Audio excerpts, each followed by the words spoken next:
Bismillahirrahmanirrahim. Apa contoh diterusno urusan poligami, tapi ekstrim. Poligami nggih ngoten. Wong roh kabeh, nak sahabat-sahabat itu garwane ana sing 16, ana sing 10. Tapi wong Syafi'i meyakini maksimal papat. Wong yo roh kabeh, nak Sidina Ali misale dibojo nganti 16. Raja-raja Mataram malah 32 apa 6 ngono. Padahal iku wis Khalifatullah pranata napa? Ya wong ya artinya kita ini itu tidak ila darujatil isma. Kamu menvonis zina pasti salah. Jangan mentang-mentang kamu Syafi'i orang Islam yang menikahi di atas 4 kamu vonis zina pasti salah. Vonis kamu pasti salah, kriminal vonis kamu. Jangan mentang-mentang Syafi'i kamu menvonis zina siapa yang nikah fawqal arba. Enggak bisa. Karena itu memang keputusan maksimal 4 itu tidak sing ijma paling sak ndure siji mesti masalah geger iku ijma iku. Iku mergo nglakoni dhewe-dhewe. Paham, iku peristiwa kenyataan nah iku ora urusan ijma ulama.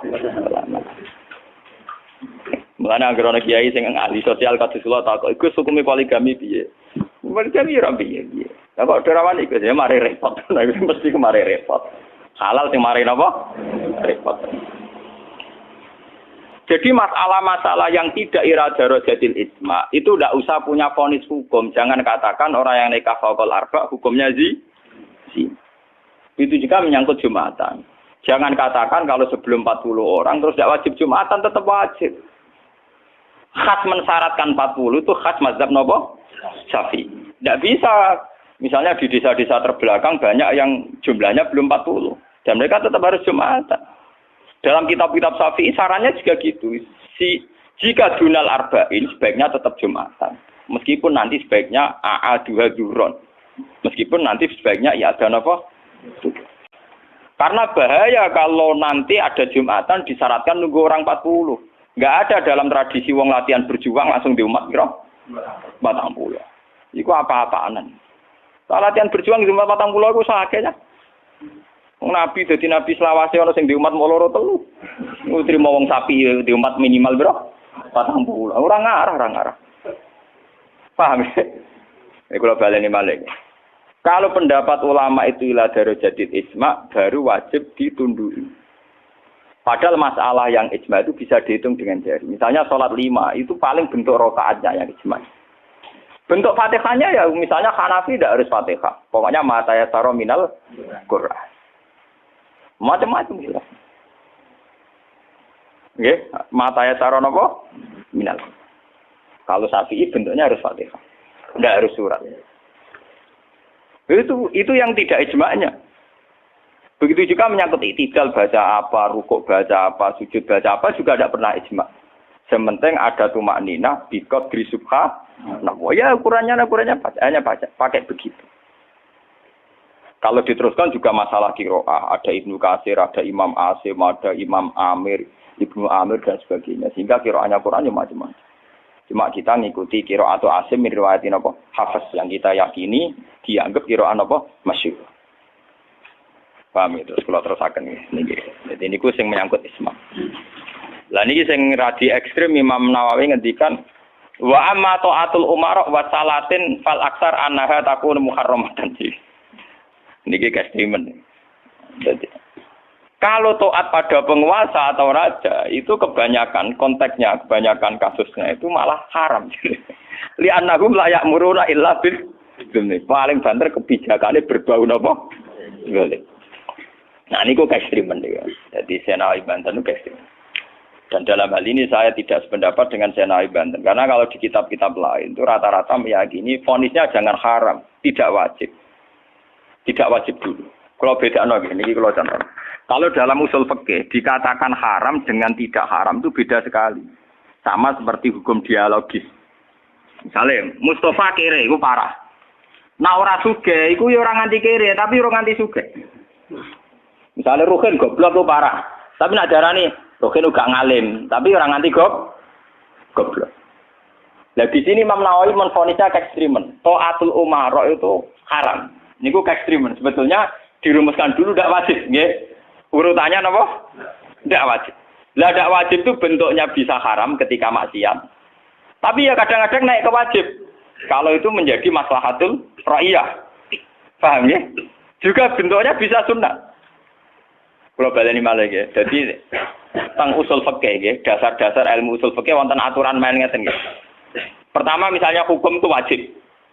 Ada tidak wajib. Nah tidak wajib itu bisa sunat, bisa mubah, netral, ya, bisa khilafil aula. Jadi jangan divonis haram dulu. Ya, jangan divonis haram. Dan kita ngikuti tradisi Sunni bahwa taat kepada umara selagi tidak memerintahkan barang haram, itu taatnya wajib. Selagi tidak memerintahkan barang apa?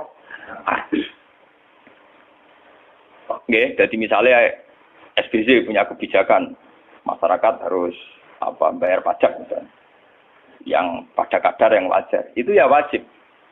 Tapi kalau memerintahkan haram, maka menjadi apa? Haram. Artinya apa? Hukum taat kepada umara itu tidak ada hukumnya. Yang penting tidak wajib dulu. Nanti melihat kalau konteksnya maslahat menjadi wajib. Kalau tidak maslahat tapi tidak haram, ya nanti ada urutannya. Kalau agak baik, ya mungkin sunat. Baiknya sedikit, ya agak sunat. Kalau setengah makruh, ya khilaful aula sesuai urutan-urutan di fikih. Karena itu banyak itu ketentuan-ketentuan di fikih. Lah yang menjadi masalah ini sama dengan tenan. Bagaimana kalau sesuatu itu taruhannya dengan stabilitas? Ini rungokno tenan. Entah itu stabilitas politik, entah stabilitas ekonomi. Kayak kasus Bank Senturi itu kaitannya jenenge apa? Stabilitas. Itu paling ngeri dalam semua tradisi kekhulafaan dulu. Misalnya Yazid itu jelas-jelas gendut. Yazid bin Muawiyah jelas-jelas gendut. Dia adalah aktor di balik pembunuhan Said Hussein di Karbala. Tapi kalau dilawan akan terus berdarah-darah umat Islam. Karena de facto Yazid lah yang dianggap presiden saat itu. Karena dia putra Muawiyah yang memenangkan pertarungan politik dengan Ali bin Abi Thalib. Jika kalau dilawan akan terus berdarah-darah umat Islam. Tapi keputusannya Said Hasan mengakui pemerintahnya Muawiyah, juga pemerintahnya Yazid. Apa mengakui kebatilan? Ya enggak. Hasan hanya ingin bilang bahwa stabilitas umat berdarah-darah harus dihindari. Perang berkepanjangan juga harus dihindari. Sehingga ketika era Said Hasan disebut Amil Istimah. Itu paling susah. Dan itu mulai dulu sampai sekarang masalah. Begitu juga stabilitas ekonomi. Semua ulama itu ijma kalau riba itu haram. Lah riba itu apa? Mengambil kadar lebih dari uang pokok.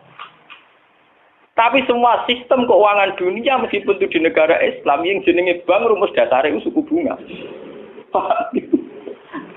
Lah makanya kayak sama tak ceritani.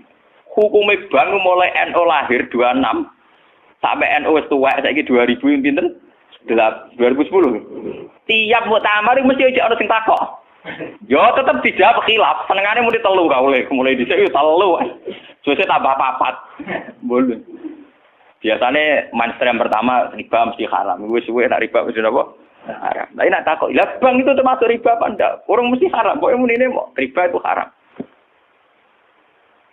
Kalau ceritanya ya.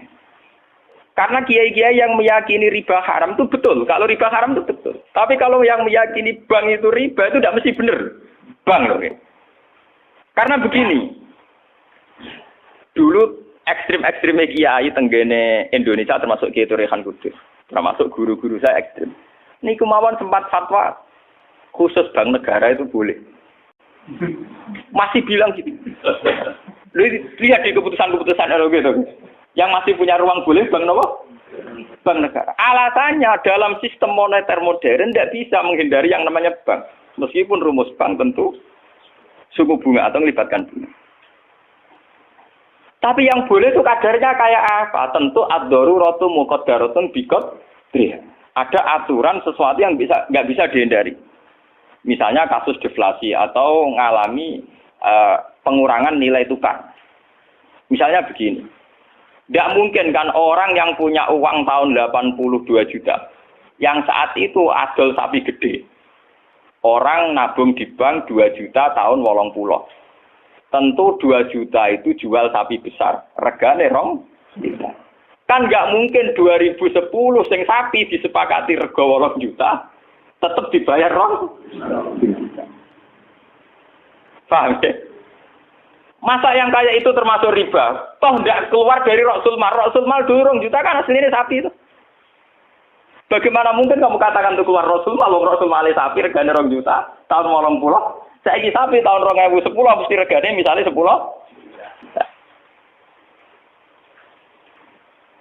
Paham? Lah nek 8 juta mbok anggap riba. Lho Rasul Male apa sapi? Sapi nek saiki regane 10 juta. Lha iku sing dadi masalah ulama. Makanya dulu ketika rektor Al-Azhar sing jenenge Muhammad Saltut, kenapa Saltut itu populer di dunia akademik? Mergo dekne tahu kontroversi mengatakan jika riba itu ada juz'un yasirun yang menutup angka penyusutan uang, maka itu belum sampai kategori apa? Tiga. Cuma sing dadi masalah di Jawa yang kita alami. Krus yang diakui syariat kan hanya krus pakai emas. Sementara krus wong desa pakai sapi, mergo ora duwe emas. Misalnya begini, ini pengalaman saya nggih. Kula nu sering nangani konflik tangga-tangga masalah ngoten. Misale adike mantu, cara kuno rak diutangi kakake. Mbah Gus pokoke riyen kula utangi pedet. Pas niku payu 400.000. Tahun 80. Saiki tukarane wis ra rukun tahun 2010 ya ini wis aku. Mbok Gus Pangerin kula utangi sapi pedet. Lah iya dhisik mau 400.000 saiki tak atur 400.000 dari sing utang oleh dolim. 400.000 saiki tok pitik 3. Aku lho dadi kiai iki gampang kula jawab ngeten mawon. Nak disaur 400.000 jelas mari geger. Itu kok ono pedet mawon. Wong riyen utange napa? Pedet. Sampai itu goblok. Terus orang nganggo emas nganggo pedet, ngene pedet ya sing tuku pedet. Engko aku ngukumi wajib nganggo krus pedet wis rupa dhuwit mesti geger. Wah dhisik kok pedet yo sahur napa? Sekarang tetangga saya itu banyak yang haji. Itu gara-gara krusnya sapi. Dulu mbah saya itu namanya Mbah Sidik. Itu haji ku entek sapi 16. Sekarang itu wong-wong darani haji ku murah.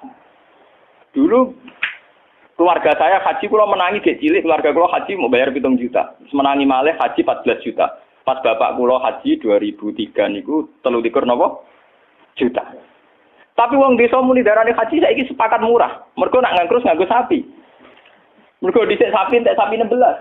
Saiki 30 juta lah entek sapi 4. Dadi wong desa nak darane haji saiki luwih murah timbang dhisik. Artinya apa? Rupiah yang melonjak itu tidak ada pengaruhnya dalam kursi wong desa. Mergo dhisik 7 juta entek sapi 6, saiki 30 juta entek sapi 4. Bagaimana Anda bisa menvonis riba dalam konteks-konteks seruwet ini ekonominya? Paham ya? Mesti wong ra paham nak wong fikih ngukumi riba iku sak perampangan. Ya mau mikir maksudnya ra paham. Paham ya? Kalau kita nanti dibantah mbak Kiai, lah nak ngotot nak jenenge riba, sama nak diutang aku malah saya kira iso nyaur, mesti riba. Wong diutang pak, wong diutang, saya iso nyaur mesti kudu riba. Nak riba ra iso nyaur. Lah contohnya biasa, nah, misalnya sama diutang aku 10 tik, saya ini golek duit 10 kangelam, sih buat sahur 100 rupiah riba loh kamu. Iya toh, misalnya orang dulu punya pecahan 10 rupiah, diutang 10 rupiah, saya ini rugi nyaur iki, golek pecahan terkecil saya ini 100. Nyusui ra iso lho. Wong pecahane 80 ya ora ono. Apa riba itu misalnya? Paham ya? Kalau riba itu persis nilai intrinsik, nilai nominal uang, tentu masalah. Tentu napa? Berarti uang diutang 10 sen atau 10 rupiah kudu disaur 10. Golekine ning ndi? Paham ya?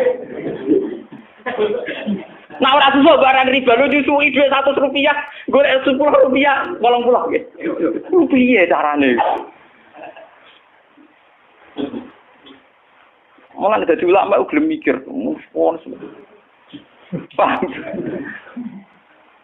Lah yang kayak begini ini masalahnya itu repot. Kalau sudah menyangkut stabilitas, entah itu politik, entah ekonomi, pasti itu repot. Kasus-kasus ini kasus Bank Senturi, kasus masalah intelijen itu kalau pertimbangannya stabilitas politik ada intelijen, stabilitas ekonomi ada permainan bank, kudu ono LPS, buah ono KKS, gampang ono bulat. Padha untuk stabilitas kiai yo ngono. Antar kiai rapati ngalim kudu dilindungi ku mono yo kiai. Ya karena semua itu demi stabilitas. Dari aku ditakoki wong, cara jenengan Ki Mustofa nis putih sak jawab ya wong apik. Tapi kok nate ngeten-ngeten ya wong tahu salah tapi tetep wong apik. Itu demi stabilitas. Kalau mau tidak percaya pada kiai tinggi juga repot agama iki, paham? Paham? Orang mau bangkrut yang kalau nggak ada motif percaya ono ras. Podo kalau dukungan masyarakat ke kiai rendah kita ya repot ngurus agama gini apa? Nang takoki kiai sapa iki cara jenengan putih apik ya mending. Tapi kok ngene-ngene Gus ya tetep apik di bangku ya bener. Aku lah sering disewani tiang-tiang ngono kiai terkenal apa si A togo-togo desa mbok terkenal apa ngono jenenge fitnah ya macam-macam mbok fitnah mbok tenan apa napa alam.